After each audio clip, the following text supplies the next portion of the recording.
Hello दोस्तों, आपका बंधु क्लासेस में एक बार फिर से स्वागत है। तो आपकी एलटी ग्रेड का जो एग्ज़ाम है वह अनकरीब है।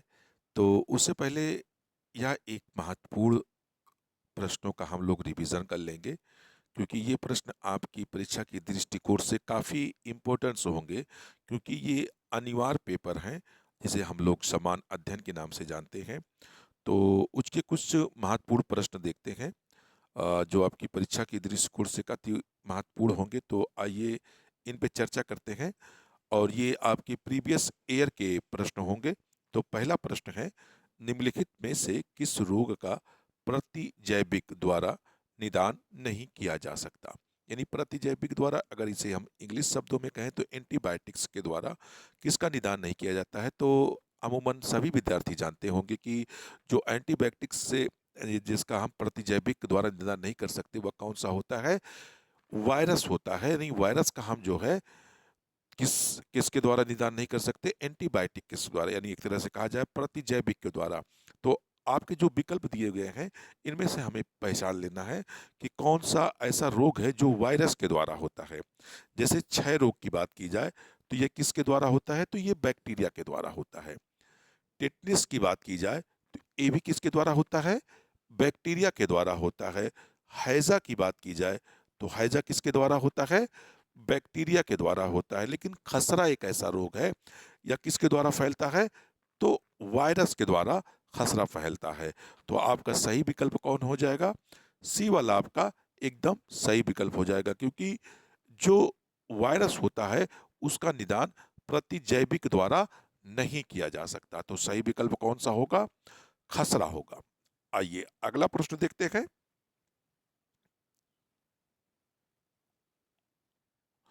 अगला प्रश्न है, निम्नलिखित युग्मों में से कौन सा सही सुमेलित नहीं है।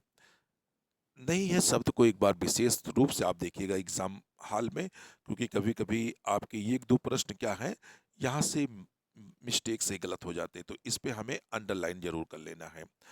तो आपको इसमें बताना है कि जो विकल्प दिए गए हैं इनमें से कौन सा सही सुमेलित नहीं है।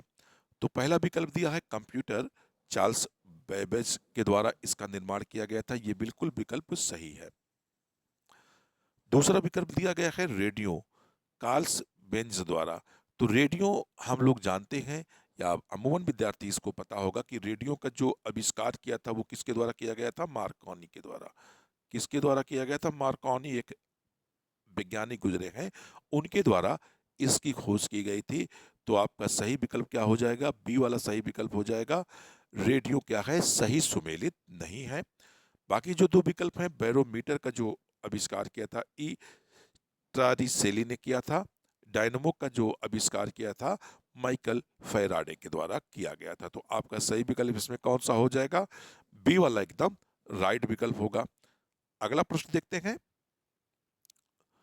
अगला विकल्प है दोस्तों, संचार उपग्रह सदैव।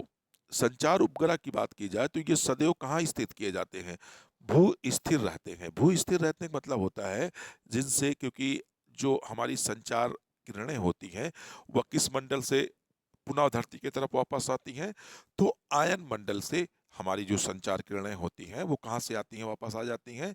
तो आयन मंडल से वो क्या करती हैं, वापस आ जाती हैं। तो उसके ऊपर हम कभी भी संचार उपग्रह को हम स्थित नहीं कर सकते। तो इसलिए संचार उपग्रह जो सदैव क्या होते हैं, भू स्थिर रहते हैं।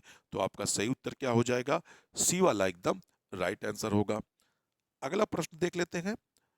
अगला प्रश्न है, निम्नलिखित पदार्थों में से किसकी चालकता तापक्रम के साथ बढ़ती है।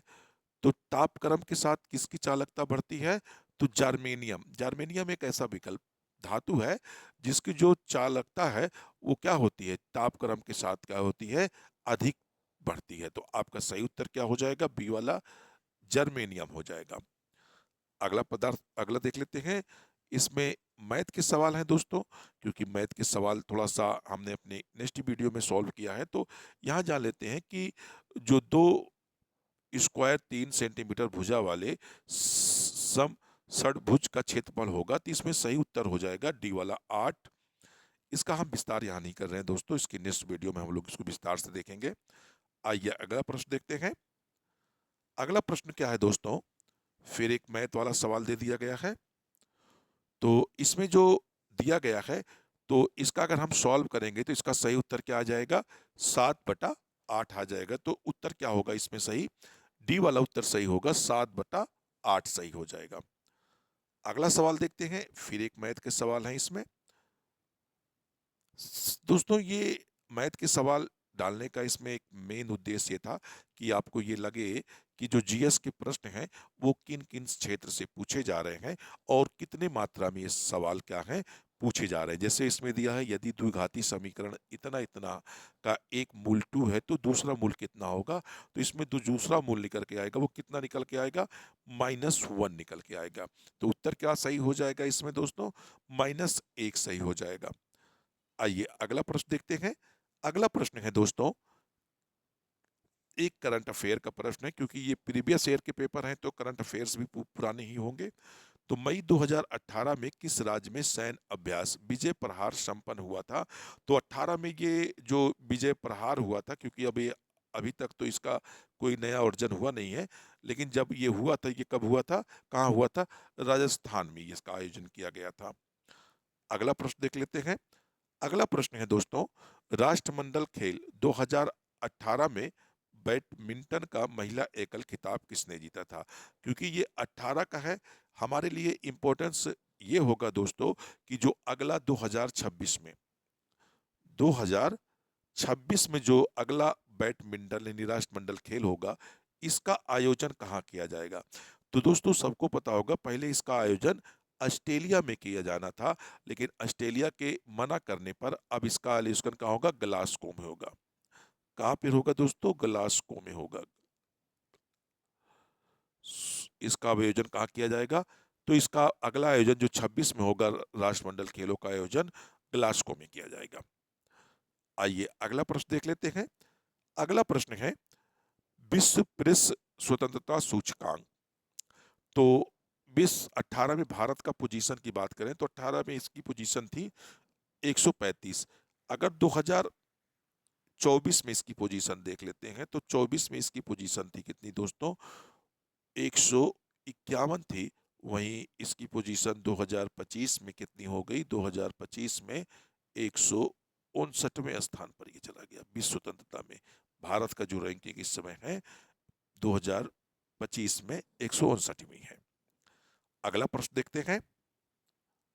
सॉरी, महत्वपूर्ण प्रश्न है दोस्तों, ये भी ध्यान रखना है आपको। निम्नलिखित में से किस ग्रंथ में कहा गया है कि वे जो संस्कृत भाषा शुद्ध नहीं बोल सकते थे उन्हें मलेच्छा कहा जाता था। यानी जो वैदिक की बात कर रहा है कि वैदिक ग्रंथों में या जो ग्रंथ थे, क्योंकि ग्रंथ थे उनमें किन लोगों को मलेच्छा कहा गया है। एक तरह से मलेच्छा उन्हें कहा जाता था जो आर्य नहीं हुआ करते थे। जो आर्य नहीं हुआ करते थे यानी जो दास हुआ करते थे या दस्यु हुआ करते थे, उन्हें मलेच्छा कहा जाता था। इसका उल्लेख हमें किस ग्रंथ में मिलता है, तो इसका जो उल्लेख है हमें सतपथ ब्राह्मण में मिलता है। किस में मिलता है, सतपथ ब्राह्मण में हमें इसका उल्लेख मिलता है कि जो लोग संस्कृत भाषा का उच्चारण या उसे बोल नहीं सकते थे उन्हें मलेच्छा कहा जाता था। तो इसका उल्लेख कहाँ मिलता है, सतपथ ब्राह्मण में मिलता है। अगला क्वेश्चन देख लेते हैं। अगला क्वेश्चन है, कुछ कूट वाले प्रश्न हैं तो इनका थोड़ा सा आकार हम छोड़ा कर लेते हैं। देखिए इसमें दिया है कि सूची 1 को सूची 2 से सुमेलित करना है और आपको बताना है कि इसमें कौन सा प्रश्न सही होगा। पहला दिया है चंद्रगुप्त। ना चंद्रगुप्त क्या थे, ये गुप्त वंश के एक राजा थे और इनकी पत्नी का नाम जानना चाह रहा है आपसे। तो चंद्रगुप्त जो थे, इनकी पत्नी का क्या नाम था, तो इनकी पत्नी का नाम था कुमार देवी। चंद्रगुप्त पत्नी का क्या नाम था, कुमार देवी नाम था। समुद्रगुप्त की बात करें तो समुद्रगुप्त जो था यह गुप्त वंश का सबसे प्रतापी शासक था और इसने दक्षिणा और उत्तरावर्त को भी विजय किया था। और जो इनकी पत्नी थी वह दत्ता देवी थी। इनकी पत्नी कौन थी, दत्ता देवी थी। तो सही उत्तर कौन हो जाएगा आपका, ए वाला इसमें मौज कर जाएगा। तो चंद्रगुप्त द्वितीय की जो पत्नी थी वो कौन थी? चंद्रगुप्त द्वितीय की पत्नी को हम कुबा कुबेर नागा कहते थे। किसको? कुबेर नागा। और कुमार गुप्त प्रथम की अनंत देवी थी। तो आपका सही उत्तर कौन सुमेलित हो जाएगा दोस्तों? तो आपका सही उत्तर सुमेलित हो जाएगा सी वाला उत्तर एकदम सही सुमेलित होगा। आइए अगला प्रश्न देखते हैं। अगला प्रश्न दिया हुआ है, भारत में किस राज्य के राज्यपाल को पद और गोपनीयता की शपथ कौन दिलाता है? तो भारत के जो राज्यपाल होते हैं, गवर्नर होते हैं, इनको उनकी पद और गोपनीयता की शपथ किसके द्वारा दिलाई जाती है? तो उस राज्य के, यानी जिस राज्य का वो गवर्नर नियुक्त किया गया है, तो उस राज्य के हाई कोर्ट के जो चीफ जस्टिस होते हैं, एक तरह से कहा जाए उस राज्य के उच्च न्यायालय का मुख्य न्यायाधीश। मुख्य न्यायाधीश क्या होता है? ये राज्य के गवर्नर को क्या दिलाता है? ओथ, यानी शपथ दिलाता है। तो उत्तर इसमें कौन सा सही होगा? सी वाला उत्तर एकदम राइट हो जाएगा। एक प्रश्न यहां आता है कि भारत में अगर ये पूछा जाए, आप हमें कमेंट में जरूर बताइएगा, भारत के राज्यों में एक राज्यपाल अनिवार्य होगा, तो संविधान के किस अनुच्छेद में कहा गया है कि राज्य के लिए एक राज्यपाल अनिवार्य होगा? यानी राज्यपाल की नियुक्ति करना अनिवार्य होगी, ये आपको कमेंट में बताना है कि ये किस अनुच्छेद में कहा गया है। आइए अगला प्रश्न देख लेते हैं। अगला प्रश्न है, काफी इंपॉर्टेंट प्रश्न है दोस्तों, हमारे संविधान के किस भाग में पंचायती राज्य के 3 सोपानों की व्यवस्था का विवेचन किया गया है? तो हमें पता है कि हमारे संविधान में टोटल कितने भाग हैं? टोटल 22 भाग हैं। आपको ये बात जानना है कि टोटल कितने भाग हैं? 22 भाग हैं। अगर अनुच्छेदों की बात की जाए, अनुच्छेदों की बात की जाए तो अनुच्छेदों की जो संख्या है, मूल रूप से 395 है। मूल रूप से अनुच्छेदों की जो संख्या है वो कितनी है? 395 है।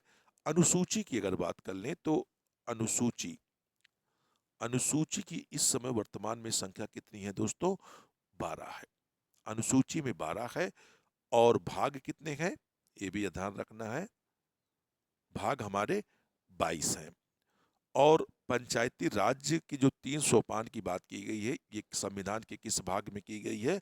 तो भाग 9 में की गई है। ये भी एक महत्वपूर्ण सवाल है। भाग 9 में पंचायती राज की बात की गई है। अगर इनके आर्टिकल की बात की जाए तो आर्टिकल जो है 243 से लेकर 250 अड़ा तक का इनमें बात की गई है। अगला प्रश्न देखते हैं। अगला प्रश्न है, निम्नलिखित में से किस राज्य में तेल शोधशाला नहीं है? तो गुजरात में सबसे महत्वपूर्ण जो तेल शोधशाला है कौन सी है? जामनगर है। केरल में केरल में एक राजधानी है श्रीरंगम, उसी के पास की एक है। पश्चिम बंगाल में बेरौनी है। और अगर किसमें नहीं पूछ रहा है, ये बात हमें महत्वपूर्ण ध्यान रखना है, नहीं है, तो छत्तीसगढ़ में कोई भी अभी तक का तेल शोधन नहीं है। आइए अगला प्रश्न देखते हैं।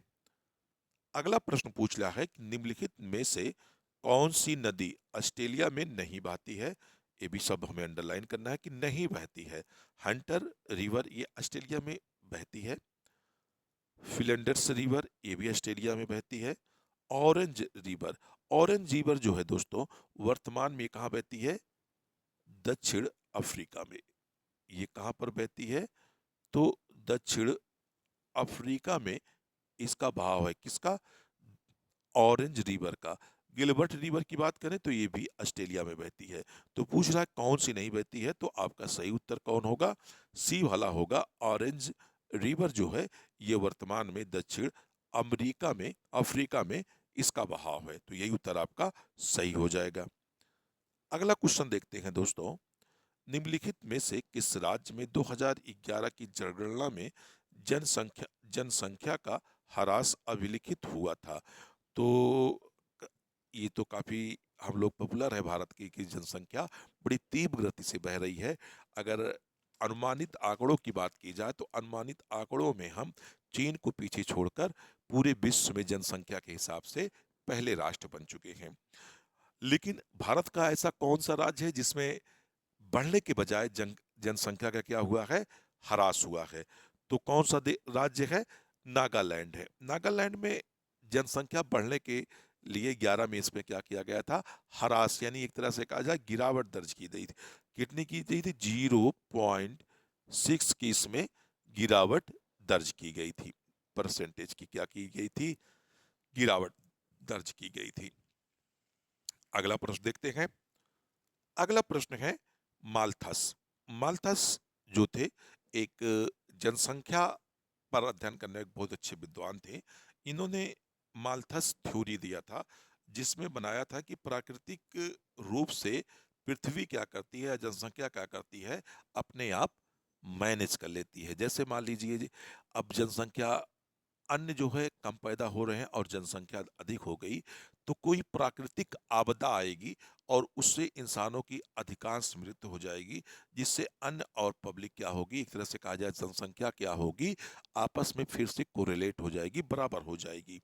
तो आइए इनके प्रश्न देखते हैं। माल्थस के अनुसार निम्नलिखित में से कौन सा उपाय जनसंख्या नियंत्रण में सर्वाधिक प्रभावी है। जैसे हमने बताया कि प्राकृतिक रूप से अपने आप जन्म और मृत्यु, तो इसमें जन्म नियंत्रण की बात कही है इन्होंने, यानी जो सर्वाधिक प्रभावी कारण माना है, किसको माना है, जन्म नियंत्रण को। अगर जन्म नियंत्रण कंट्रोल हो जाए, फर्टिलिटी जो रेट हमारा है वो धीरे धीरे कम हो जाए, तो जनसंख्या क्या होगी, ऑटोमेटिक कंट्रोल हो जाएगी। तो माल्थस के अनुसार ये सबसे प्रभावी कारण है जनसंख्या कंट्रोल करने का, जन्म नियंत्रण। उत्तर सही इसका सी होगा। अगला क्वेश्चन देख लेते हैं। अगला क्वेश्चन है, निम्नलिखित में से कौन सा एक जीओम नहीं है। काफी नहीं वाले हैं, तीन बातों को हमें अंडरलाइन जरूर कर लेना है अपने एग्जाम हॉल में बैठते हैं। तो इसमें जीनोम नहीं है। तो जीनोम की अगर बात की जाए तो पारिस्थितिक तंत्र इकोसिस्टम क्या है, ये जीनोम नहीं है। उत्तर आपका इसमें क्या होगा, सही है। घास का स्थल जो है ये भी जीनोम है, रेगिस्तान ये भी जीनोम है, टुंड्रा जो वनस्पति पाई जाती है ये भी जीनोम है। लेकिन पारिस्थितिक तंत्र क्या है, एक वर्ड है, लेकिन इसमें क्या है, ये जीनोम नहीं है। आइए अगला प्रश्न देखते हैं। अगला प्रश्न है दोस्तों, Dudhwa national park. Dudhwa national park निम्नलिखित में से किस राज्य में स्थित है। तो दुधवा नेशनल पार्क वर्तमान में कहाँ स्थित है, तो उत्तर प्रदेश में। दुधवा नेशनल पार्क उत्तर प्रदेश में स्थित है। आपका सही उत्तर क्या होगा, डी वाला उत्तर सही हो जाएगा। दुधवा नेशनल पार्क उत्तर प्रदेश में स्थित है। आइए अगला क्वेश्चन देखते हैं। राष्ट्रीय परिवार स्वास्थ्य सर्वेक्षण के चतुर्थ चक्र के अनुसार वर्तमान में TFR कुल प्रजनन दर कितनी है। तो वर्तमान में जब उस समय क्वेश्चन पूछा गया था तो वर्तमान में 2.2 थी, और ये आंकड़ा कब का था, तो 14-15 का था, यानी 2014 और 2015, ये आंकड़ा 2014-15 का था। यानी तब उस समय जो कुल प्रजनन दर थी वह पर बच्चे प्रति महिला कितना था, 2.2। अभी इसका जो फर्टिलिटी चतुर्थ चक्र अब क्या है, पंचम आ गया है, यानी पांचवा चक्र आ गया है, जो आंकड़ा दे रहा है किसका, 2019 2020 का आंकड़ा है।